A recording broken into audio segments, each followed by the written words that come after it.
आप सबको मालूम है कि इस देश में एक बहुत महत्वपूर्ण केस फाइल हुआ था जिसको डीके बसु कहते हैं।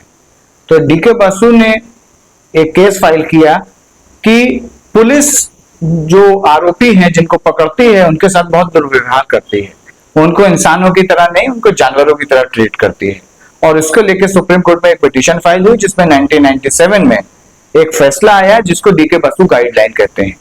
और सभी राज्यों को इन गाइडलाइन के आधार पर अपने राज्यों में आरोपियों की सुरक्षा, उनकी पहचान, उनकी गरिमा और जीवन जीने का अधिकार जैसे जो मूलभूत अधिकार संविधान में दिए हैं उनके तहत काम करना था। अफसोस बहुत सारे राज्यों ने इस पर कोई काम नहीं किया और पुलिस का वो अंग्रेजी रवैया जिसमें आरोपियों को जानवरों की तरह ट्रीट किया जाए जारी रहा। इसको लेके गुजरात हाई कोर्ट में भी पहले पिटीशंस हुई हैं, जिसमें 2019 की एक पिटीशन थी जिसमें हाई कोर्ट ने स्पष्ट ऑर्डर दिया कि आपको एक स्पष्ट गाइडलाइन बनानी पड़ेगी जिसके तहत पुलिस अपना व्यवहार करे, लेकिन तब भी कोई गाइडलाइन नहीं बनाई गई। अभी हाल में आपको मालूम होगा कि वडोदरा में गणेश मूर्ति के ऊपर अंडा फेंकने का एक मामला आया। इसमें आरोपियों का सरघस निकाला गया, उनका जुलूस निकाला गया, उनसे हाथ जोड़वा के माफी मांगी गई, पूरे शहर में उनका जुलूस निकाला।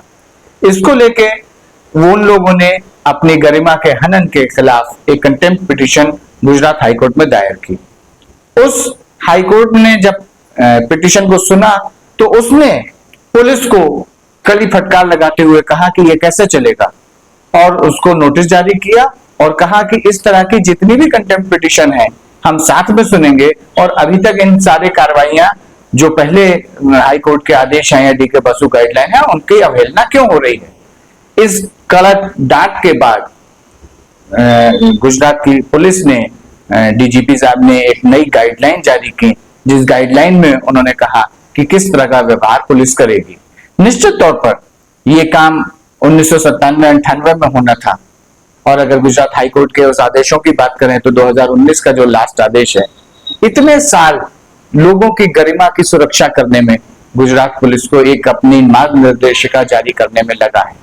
मुझे इस बात का यकीन है कि अधिकारी डीजीपी के आदेश के अब अवहेलना नहीं करेंगे और आने वाले टाइम में इस तरह के जो जुलूस हैं वो निकालने पर कमी आएगी।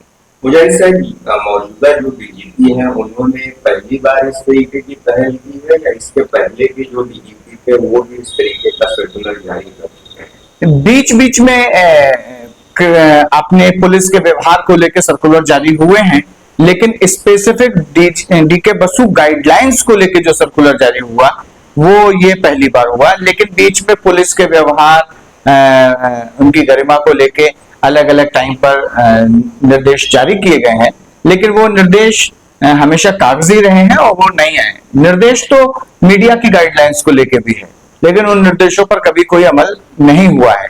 लेकिन चूंकि ये अभी फ्रेश मामला है, ताजा मामला है, तो मुझे लगता है कि इसमें थोड़ा अमल होगा। आपको क्या लगता है कि इससे थोड़ा सा दबाव पुलिस पर आएगा, क्योंकि एक तरफ देखा जाए कि जो गुजरात के उप मुख्यमंत्री लगातार ये कह रहे हैं कि आरोपियों की जो चाल है वो बदलनी चाहिए। बिल्कुल, इस तरह के जो निर्देश हैं उससे मुझे लगता है कि पुलिस अधिकारी सबक लेंगे, वरना लोग हाई कोर्ट जाएंगे, इन मार्ग निर्देशिका के आदेश के अवहेलना के खिलाफ जाएंगे।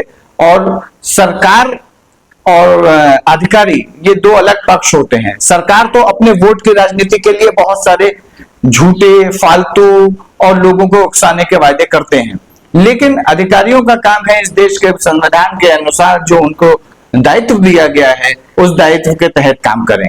और अगर वो उस दायित्व के तहत काम नहीं करेंगे तो उनको कोर्ट की अवहेलना का झेलना पड़ेगा। आपको याद होगा उंडेला वाले मामले में वो अधिकारी जिन्होंने सरकार को खुश करने के लिए लोगों को डंडों से मारा, बांध के मारा, आज वो कोर्ट के चक्कर लगा रहे हैं। उनके ऊपर रिकवरी की कार्रवाई शुरू हुई है, अभी उन्होंने हाई कोर्ट से स्टे लिया है, लेकिन लोग जो पीड़ित हैं वो उसमें भी लड़ रहे हैं और वो पीड़ित आगे चल के इस स्टे आदेश को भी हटवाएंगे। और ऐसे ही तमाम दूसरे मामले हैं। जूनागढ़ के मामले में कंटेम्प्ट पिटीशन चल रही है, देवगढ़ बारिया के मामले में पिटीशन है और दूसरे तमाम मामले हैं। और अभी हाल की लेटेस्ट वडोदरा वाले केस में जो पिटीशन है, मुझे लगता है इस पे कमी आएगी और अधिकारी सरकार की नहीं संविधान की बात सुनेंगे। एमसीसी लगातार ऐसे मामलों पर एक्शन ले रही है और लोगों को कानूनी लड़ाई जो है उसके लिए तैयार कर रही है, उन्हें मदद कर रही है। आगे की क्या होता है? माइनॉरिटी कोऑर्डिनेशन कमेटी का गठन ही इसलिए किया गया कि गुजरात में अल्पसंख्यकों के उन सवालों को उठाया जाए जिन सवालों से तमाम जो राजनेता हैं, जो राजनीतिक दलों के अल्पसंख्यक कार्यकर्ता हैं, नेता हैं, वो लोग उससे पीछे हट जाते हैं। माइनॉरिटी कोऑर्डिनेशन कमेटी ने हमेशा संविधान के रक्षा के लिए, संविधान की मजबूती के लिए इस तरह के जो भी गैर संवैधानिक काम हुए हैं उसके खिलाफ आवाज उठाई है।